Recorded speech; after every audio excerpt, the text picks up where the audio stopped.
오늘 우리에게 주시는 하나님의 말씀은 요한복음 20장 24절부터 31절 말씀이 되겠습니다.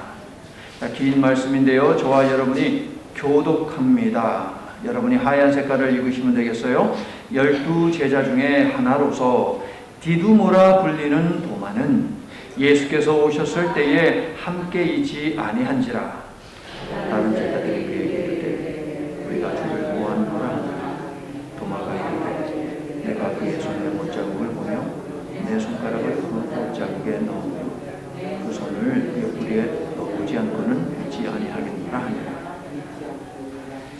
여드레가 지나서 제자들이 다시 집 안에 있을 때에 도마도 함께 있고 문들이 닫혔는데 예수께서 오사 서서 이르시되 너희에게 평강이 있을지어다 하시고 도마에게 이르시되 내 손가락을 이리 내밀어 내 손을 보고 내 손을 내밀어 내 옆구리에 넣어보라. 그리하여 믿음 없는 자가 되지 말고 믿는 자가 되리라. 도마가 대답하여 이르되 나의 주님이시오 나의 하나님이시니이다. 예수께서 이르시되 너는 나를 본고로 믿느냐. 보지 못하고 믿는 자들은 복되도다 하시니라. 예수께서 제자들 앞에서 이 책에 기록되지 아니한 다른 표적도 많이 행하셨으나 오직 이것을 기록하는 너희로 예수께서 하나님의 아들 그리스도이심을 믿게 하려 하고 또 너희로 믿고 그 이름을 힘입어 생명을 얻게 하려 함이니라. 아멘. 의심 많은 도마처럼 물었네. 의심 많은 도마에게 확신 주시고. 도마라는 사람을 떠올리면 가장 먼저 생각나는 단어가 의심이다라고 성도들은 이야기를 할 것입니다. 하지만 도마의 성격을 연구해 보면 그는 의심이 많은 사람이 아니라 생각이 많은 사람이었어요. 이런 성격의 사람은 자신의 이론과 사상, 철학과 신념을 토대로 생각의 꼬리를 계속 물고 또 묻고 또 묻습니다. 그러다가 답을 찾지 못하면 어떻게 하느냐? 체념하고 자포자기를 합니다. 마태와 마가, 누가는 이 도마에 대해서 좀 소개를 해주면 좋은데 제자 명단에 그냥 이름만 기재하고 있을 뿐 그가 무엇을 했는지 전혀 아무런 이야기를 안 해주고 있어요. 그런데 감사하게도 요한은 도마에 관한 아주 특이한 3가지 사건을 우리들에게 알려주고 있습니다. 도마가 처음 등장하는 곳은 어디냐? 요한복음 11장이 되겠습니다. 나사로가 죽을 병에 걸렸어요. 그런데 그때 우리 예수님은 요단강 건너편 나사로가 살고 있는 베다니에서 먼 곳에서 사역을 감당하고 계셨죠. 나사로의 그 자매되는 그 여동생 2명, 마르다와 마리아 아닙니까? 예수님이 어디에 계신지 그 행방을 수소문하기 시작합니다. 그리고 예수님에게 사람을 보냈습니다. 예수님이 사랑하는 나사로가 죽게 생겼으니 죽을 병에 걸렸으니까 어서 좀 와주세요. 예수님이 사랑하는 사람이니까 이 이야기를 들으면 빨리 버선발로 달려가야 하지 않겠습니까? 그런데 예수님 가지 않으세요. 이틀 동안 하시던 일을 그저 계속 하실 뿐입니다. 만약에 예수님이 그 소식을 듣고 나사로의 동네로 간다면 이거 좀 문제가 심각하게 되겠어요. 왜냐하면 예수님이 왜 요단강을 건너가서 그곳에서 사역을 하셨느냐? 요단강 건너지 않고 예루살렘을 중심으로 해가지고 사역을 하다가 유대 종교 지도자들에 의해서 핍박을 당했거든요. 예수님을 죽이려고 하니까 예수님께서 그거 피하셔가지고 요단강 건너편으로 가신 거거든요. 그런데 만약에 다시 가시면 그 유대 종교 지도자들이 어떻게 하겠습니까? 예수님을 체포하겠죠. 또 그 불똥이 제자들에게 튈 것입니다. 예수님이 이틀 동안 가지 아니하시자 제자들은 분명 그러면 그렇지, 가면은 체포되고 죽임당하게 될 수 있는데 우리는 자칫 돌에 맞아 죽을 수 있는데 예수님이 가시겠어? 라고 그렇게 생각을 했겠죠. 그런데요, 이틀이 지나자 예수님이 갑자기 제자들에게 야, 내 친구 나사로에게 가자 라고 말씀을 하시는 거예요. 11장 8절 읽어주세요. 제자들이 말하되 라비여 방금도 유대인들이 돌로 치료하였는데 또 그리로 가시려 하나이까? 11장 8절에서 제자들이 그렇게 말을 합니다. 제자들은 자기들도 돌 맞아 죽을 수 있다는 생각에 예수님이 간다고 하시는 그 말에 대해서 못마땅해 하는 거예요. 그런데 예수님의 의지가 확고합니다. 자, 이럴 때 여러분 같으면 어떻게 하시겠습니까? 예수님 믿고 그냥 쫓아가겠습니까? 아니면 끝까지 예수님 말리겠습니까? 아니면 예수님 혼자 가세요. 난 안 갑니다. 라고 하시겠습니까? 셋 중에 하나겠지요, 여러분. 자, 이어서 예수님이 또 말씀을 하시는 거예요. 제자들의 이야기를 듣더니 나사로가 잠들었어. 잠들었으니까 깨우러 가야지 라고 말을 해요. 제자들이 하는 말이 뭐예요, 여러분? 이런 말이에요. 아유, 잠자고 있으면은 주님 깨겠죠 라고 그렇게 반응을 합니다. 사랑하는 성도 여러분, 예수님은 자신에 대한 믿음을 가지고 숨을 거둔 인생에 대해서 죽었다라고 말씀하지 아니하시고 잔다라고 말씀을 하십니다. 우리도 언젠가 육신의 마지막 호흡을 내쉬고 잠을 자겠지만 이내 깨어서 부활 생명을 분명하게 맞이하게 될 줄로 믿으시면 아멘 합시다. 아멘. 예수님 자고 있으면 굳이 갈 필요 없지요. 실컷 자고 나서 일어나지 않겠습니까? 자, 이 말은 무슨 말이에요? 갈 필요 없다는 거죠. 제자들은 예수께서 잠을 잔다라고 하신 이 말씀을 진짜 코를 고면서 하면서 자는 이걸로 생각을 하는 거예요. 그래서 예수님께서 14절을 보시면 나사로가 죽었다라고 명쾌하게 말씀하셨다라고 되어 있어요. 자, 제자들은요, 나사로가 죽었으면 이미 죽은 것이니까 더더욱이 그곳에 갈 이유가 없지요 라고 그렇게 분명히 생각을 했을 것입니다. 그런데도 예수님은 가자고 하시네요. 참 미치고 펄떡 뛸 노릇입니다, 이거. 가자니 죽을 것 같고 안 가자니 의리가 없는 것 같고 제자들은 갈팡질팡합니다. 뭘 어떻게 해야 할지 모르겠어요. 특히 자신의 지식과 경험과 정보를 탈탈 털어서 죽은 사람이 다시 살아나는 법은 없다라고 하는 결론에 도달한 도마의 경우는 더욱 혼란스러워요. 모두 갈팡질팡하며 서로 눈치를 보고 있을 때에 보통 때 같으면 베드로가 나서야 되잖아요. 그런데 모르는 것에 대해서 반응을 할 때는 도마가 언제나 빠릅니다. 16절을 읽어주세요. 11장 16절 시작. 디두모라 하는 도마가 다른 제자들에게 말하되 우리도 주와 함께 죽으러 가자 하니라. 우리도 주와 함께 죽으러 가자. 언뜻 듣기에 용기 많고 의리가 넘치는 그런 말 같습니다. 그러나 도마의 성격을 고려할 때 그의 말은 용기와도 의리와도 거리가 멀다는 거예요.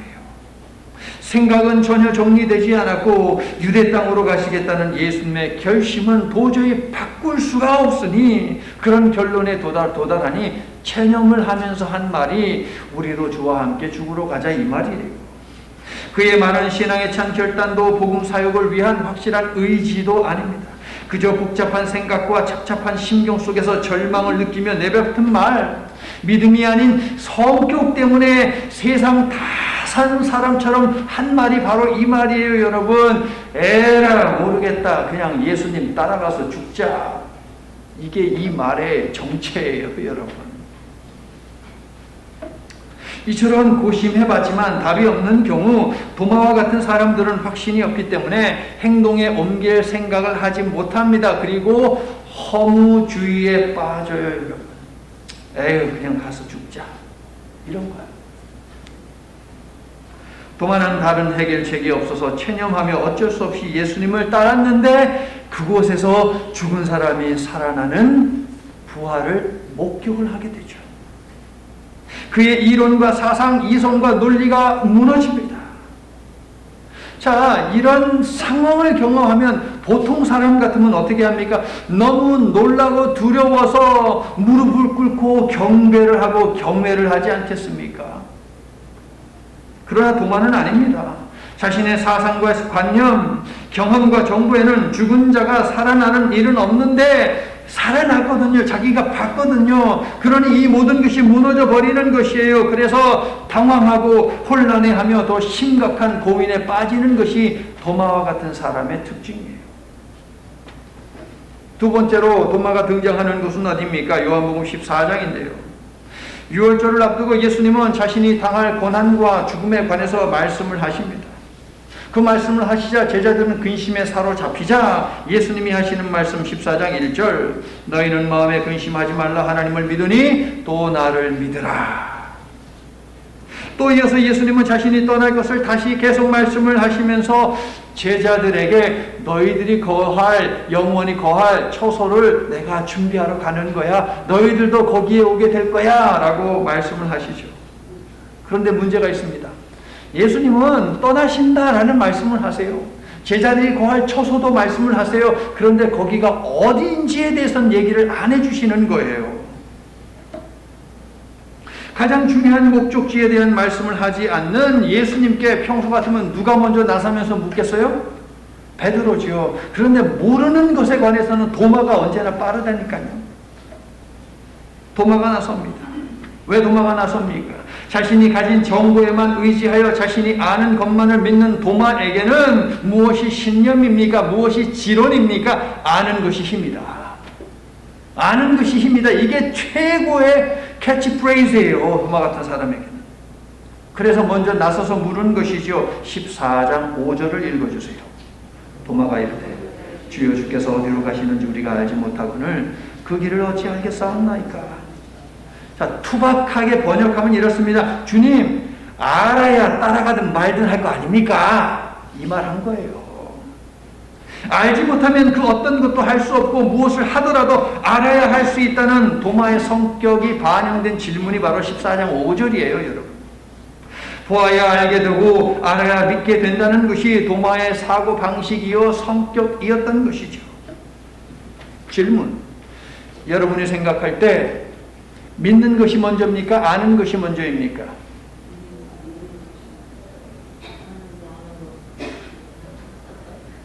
사람들마다 각각 차이가 있어요.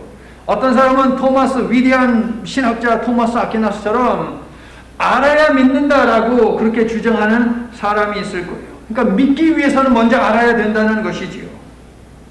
자, 이건 도마의 사상입니다. 요한의 신앙을 가진 성 어거스틴 같은 사람은 뭐라고 생각합니까? 말합니까? 알기 위해서는 먼저 믿어야 한다라고 이야기합니다.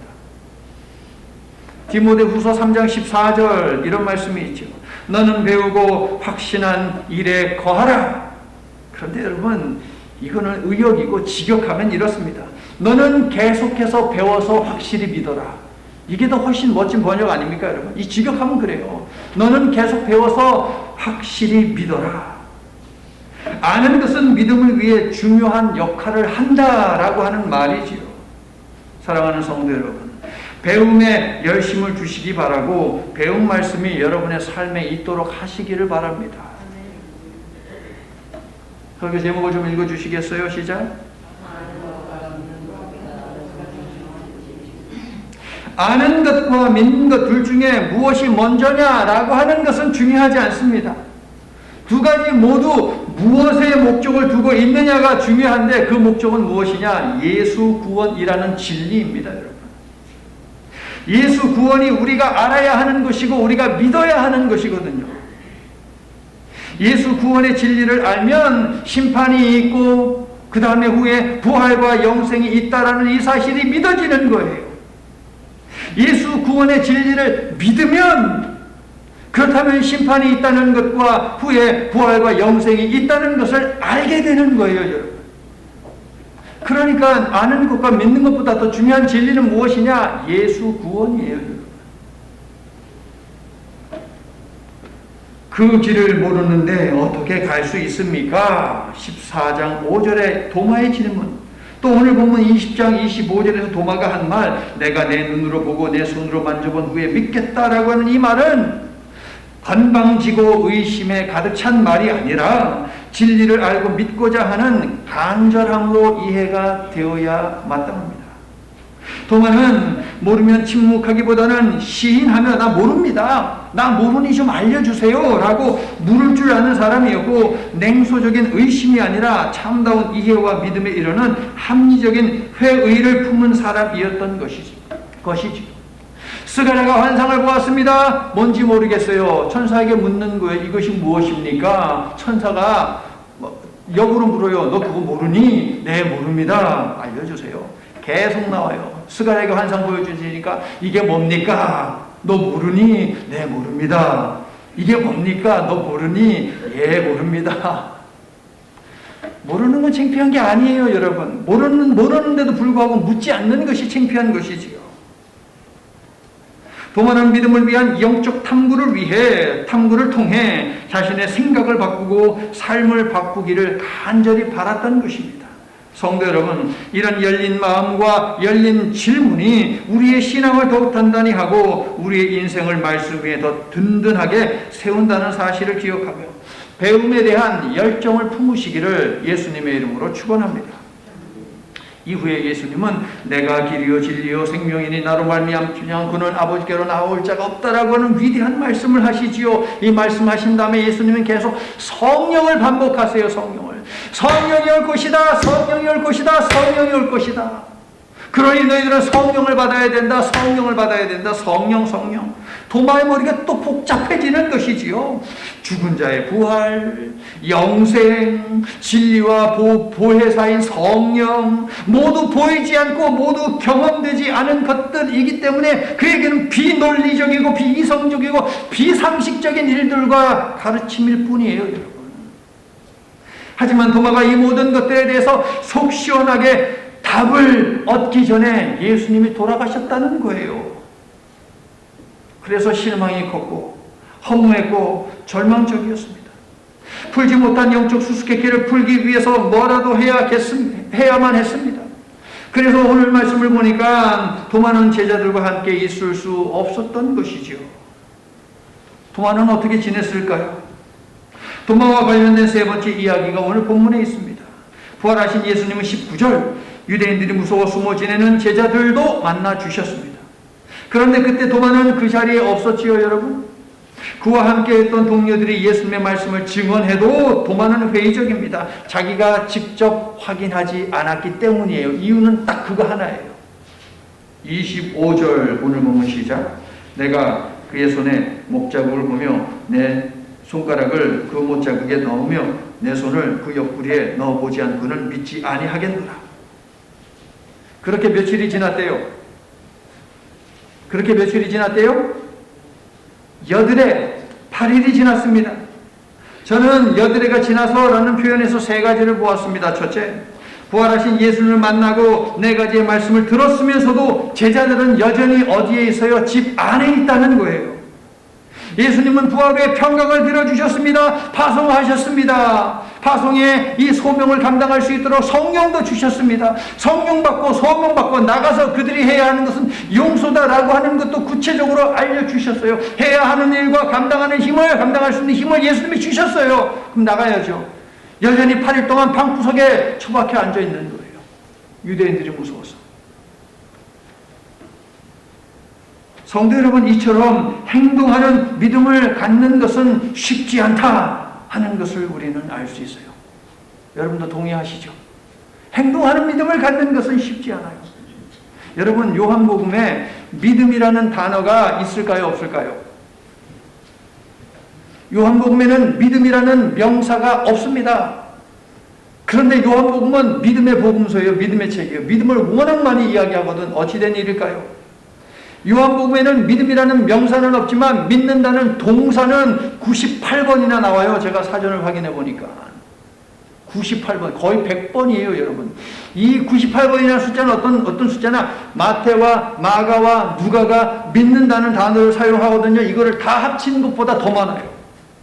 사도 바울은 믿음으로 이렇게 된다라고 이야기한 사람 아닙니까? 사도 바울의 13개의 그 편지, 거기에 믿는다는 단어를 다 세봐도 게임이 안 돼요. 요한복음은 믿는다라고 하는 것을 강조를 해요. 박해로 고난당하고 이단의 위험성에 노출된 성도들의 믿음을 보호하기 위해서 사도 요한은 믿음이란 무엇이냐? 능동적이고 적극적인 행위다. 지속적인 행동으로 반응하는 것이다. 라는 것을 이야기했던 거예요. 행동하는 거다. 믿음은 정적인 것이 아니고 동적인 것이다. 나는 여러분 모두 행동하는 믿음을 가진 크리스찬 지성인들이 다 되시기를 예수님의 이름으로 축원합니다. 여드레를 지나서 라는 표현을 통해 제가 생각한 두 번째는 도마의 고집입니다. 고집불통이에요. 예수님을 만난 제자들이 예수님이 진짜 여기 오셨다니까 목에 핏대를 세우면서 8일 동안 말이에요. 8일 동안 여러분. 그런데도 도무지 들어먹질 않아요. 이놈의 고집불통. 야, 예수님이 여기 진짜 오셔가지고 자신의 십자가의 흔적도 보여주셨어. 우리들에게 샬롬이라고 말씀하셨어. 우리를 파송하셨거든. 성령도 주셨거든. 그럼 뭐합니까? 여전히 방구석에 앉아있는데 임무를 받았으면 나가야 되잖아요. 그러니 도마가 더더욱이 안 믿었겠죠. 생각을 해보면. 도마는 늘 함께 있다가 결정적인 순간에 자기가 없었으면서 못 듣고 못 본 것만을 고집하며 물러서지 않습니다. 교회도 그런 사람들이 있어요, 여러분. 잘 나오다가 결정적인 때 없었어. 근데 그때 무슨 회의를 했어요? 결정을 했어요. 근데 나 그때 없었대. 무효래. 그래서 무효래요, 여러분. 도마가 지금 그 말을 하고 있는 거예요, 여러분. 도마는 대신에 제자들에게 나가 믿기 위해서는 세 가지 조건이 충족이 되어야 된다라고 세 가지를 제시하죠. 첫째, 예수님의 손에 못자국을 봐야 하겠다. 두 번째, 보는 것만으로는 안 되고 내 손가락을 예수님의 못 박힌 거기에 손을 좀 집어넣어 보아야 하겠다. 손만 가지고는 또 안 되고 옆구리에 그 창자부에도 내가 거기에도 손을 넣어봐야 그래야 내가 믿겠다라고 말합니다. 여러분, 도마는 성격상 이성적으로도 안 되고 눈으로 봐도 성에 차지 않고 자기 손가락으로 직접 확인해 봐야만 믿겠다는 성격을 가진 이런 자를 실증주의자, 경험주의자라고 부릅니다. 도마에게는 믿음이 있는 것 같기도 하고 없는 것 같기도 합니다. 그런데 그에게 믿음이 없었다면 예수님을 떠나도 진작에 떠났겠죠. 그런데 어쨌든 예수님 곁에 있어요. 제자들과 함께 있어요. 그러므로 믿음이 있기는 있는 것 같아요. 도마에게 믿음이 있기는 했지만 그의 믿음은 어떤 믿음이냐? 결정적인 믿음은 유보를 해놓은 상태의 믿음이라는 거예요. 하나님께서는 우리들에게도 결정적으로 뭔가를 요구하시는데 거기에서 우리는 민기적거릴 때가 있다는 것이죠. 도마를 탓할 것이 아니에요. 우리도 마찬가지예요. 선명하게 하나님의 뜻을, 나를 향한 하나님의 뜻을 알려주시는데 고민되는 거예요. 세상적인 생각과 믿음의 생각과 이 사이에서 결단을 내리지 못하는 것이죠. 도마는 이처럼 생각만 많고 행동은 적은, 이론만 많고 행동은 전혀 없는 종교 생활을 하고 있습니다. 신앙 생활을 해야 하는데 그런 도마의 입장을 확고합니다. 도마는 자신이 직접 확인하지 않고는 어떤 증언도 받아들일 수 없다고 강변합니다. 일주일 이상 제자들과 논쟁을 했으니 정말 대단한 성격 아닙니까, 여러분? 성도 여러분, 세상의 통념에 얽매이고 자신의 이성과 경험만을 내세울 때 우리의 믿음은 어떻게 되느냐? 의심에 갇혀 경직된다라고 하는 이 사실에 유념하시기를 바랍니다. 의심 없는 확신이나 맹목적인 믿음도 위험하지만 의심 안에 갇힌 신앙이라면 어서 벗어나야 합니다. 나는 여러분이 말씀에 의지하여 의심이 있다면 의심의 빗장을 말씀을 붙들고 풀고 더 넓고 오묘한 믿음의 세계로 나아가시기를 예수님의 이름으로 간절히 축원합니다. 여드레를 지나서라는 표현 속에서 제가 본 세 번째는 무엇이냐? 기다리시는 예수님입니다. 예수님은 도마의 생각이 바뀌기를, 그가 부활을 믿기를 8일 동안이나 기다려 주셨어요. 예수께서 창조의 시간 7일 아닙니까? 창조의 시간을 갖다가 한 바퀴 돌고 그 다음 날까지 기다리셨다는 것은 무엇입니까? 결국 믿음이란 무엇이냐? 따라해 볼게요. 선택의 문제. 믿음이란 결국 선택의 문제라는 거예요. 성도 여러분, 믿음은 선택입니다. 믿을 것인지 안 믿을 것인지 하나님은 절대 강요하지 않으십니다. 여러분이 선택해야 합니다. 많은 지성인들이 셀 수 없이 많은 믿을 수 없는 이유를 대며 믿지 않아 왔지만 그들은 믿음이란 행동이지 관념이 아닌 것을 모르며 인정하지 않습니다. 이성놀이가 아닌 삶의 결단이 믿음인데 갖가지 이유를 대면 사실 그들은 이유라고 이야기하지만 그것은 핑계이죠. 내 사상과 내 신념과 내가 가지고 있는 정보와 지식, 이게 더 우선된다라고 하는, 하나님이 가지고 있는 것보다 이게 더 우선된다라고 하는 우상에 빠져서 핑계를 대는 것이죠.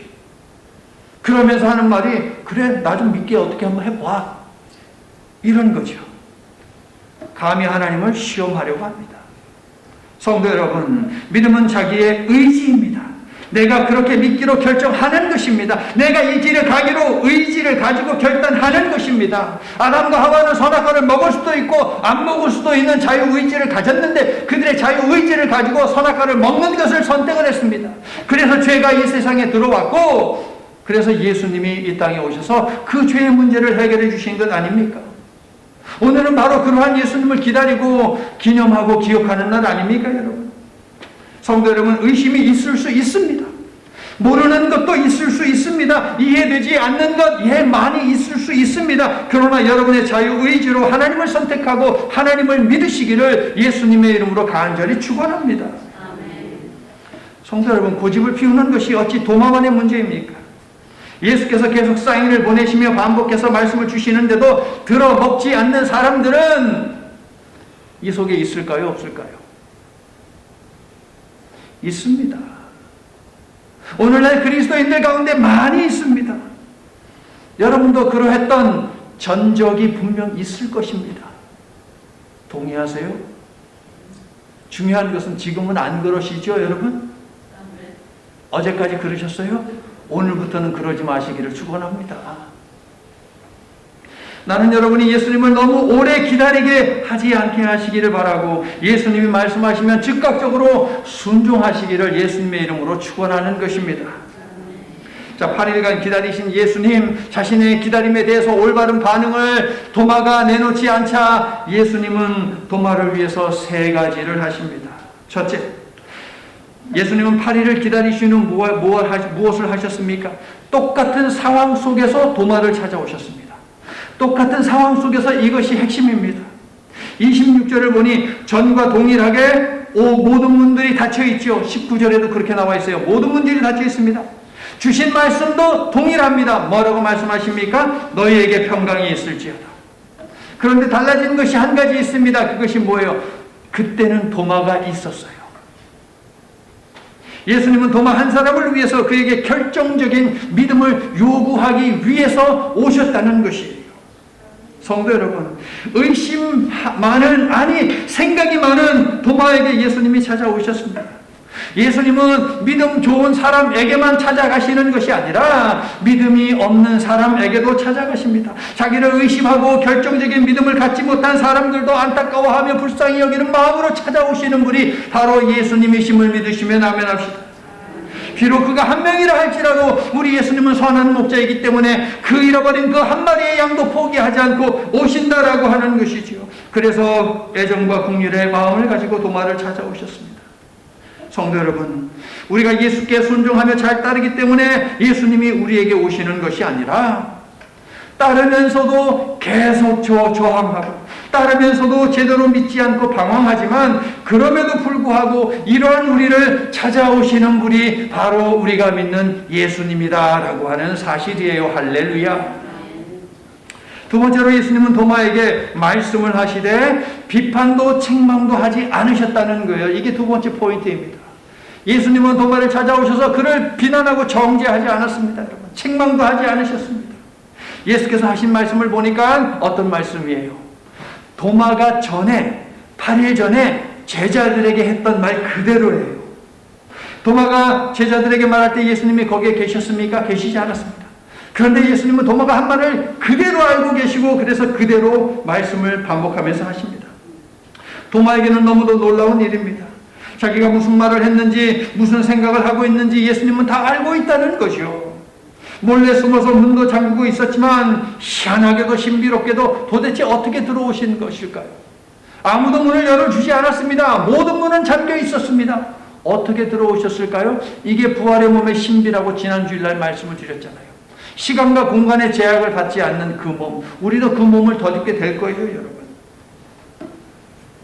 예수님은 도마 앞에 서서 친히 그에게 말을 걸어주십니다. 성도 여러분, 예수님은 우리가 실수할 때도 야단치지 않고 주일 성수를 하지 않고 간신히 다리 하나 교회에 이렇게 딱 걸쳐놓고 들어갈까 말까 들어갈까 말까 갈까 말까 헌신도 할까 말까 이렇게 고민한다 하더라도 우리를 포기하지 않고 우리를 끝까지 믿어주시고 기다려주신다는 것이죠. 도마를 기다리셨듯이 우리도 기다리시며 우리가 믿음 갖기를 바라고 계십니다. 마지막 순간까지도 믿음을 갖지 못하면 예수님이 찾아오신다라고 하는 이 사실을 기억하시고 예수님이 찾아오실 때에 도마처럼 예수님을 볼 수 있기를, 영접할 수 있기를, 또 여러분의 신앙을 그 예수님께 고백할 수 있기를 예수님의 이름으로 축원합니다. 예수께서 하신 세 번째는 무엇이냐? 도마가 원하는 방법으로 도마의 수준으로 내려가셔서 그에게 말씀을 하셨다는 거예요, 여러분. 눈높이 교육. 여기서 나오는 것이죠. 예수님은 모두에게 평강을 빈 후에 도마를 한쪽에 따로 불러서 도마에게 집중하시며 그와 대화를 하십니다. 27절을 읽어주세요. 시작.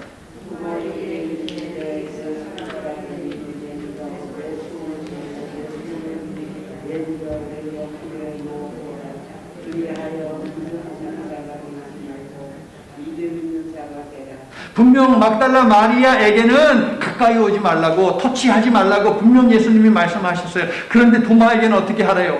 터치를 넘어서 가지고 손가락으로 내 몸에 구멍 난데 거기를 어디 한번 만져봐, 너 봐 라고 말씀을 하시죠.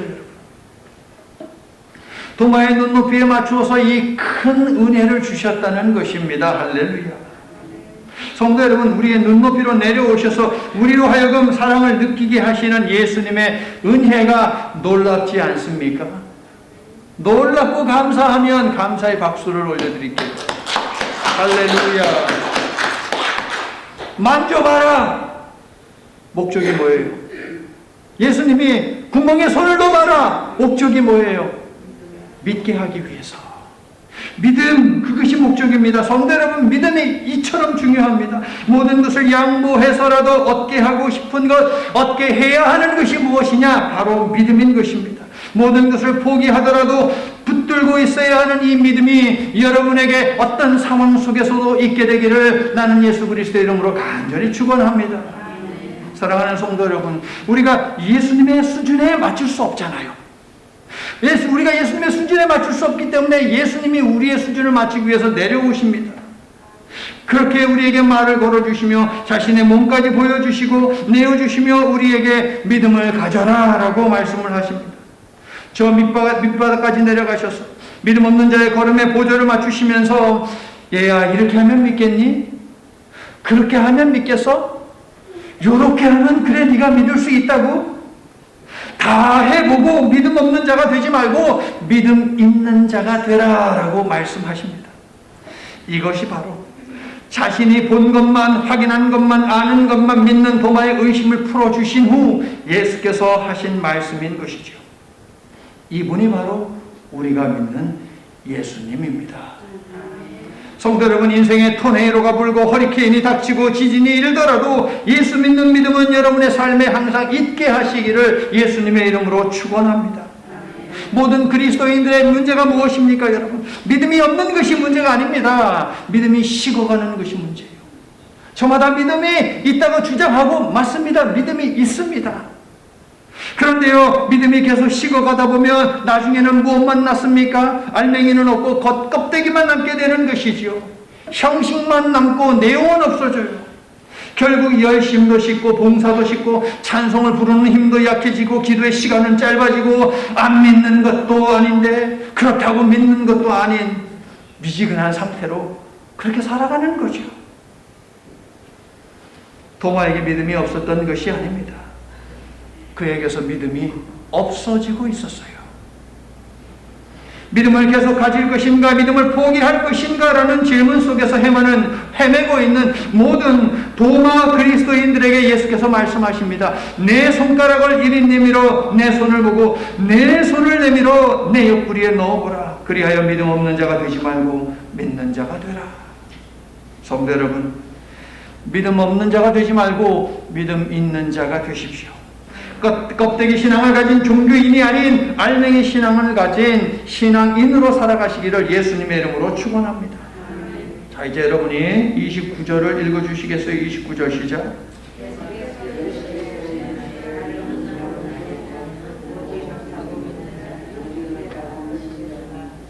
성도 여러분, 최고의 믿음은 어떤 믿음이냐? 보지 않고 믿는 믿음입니다.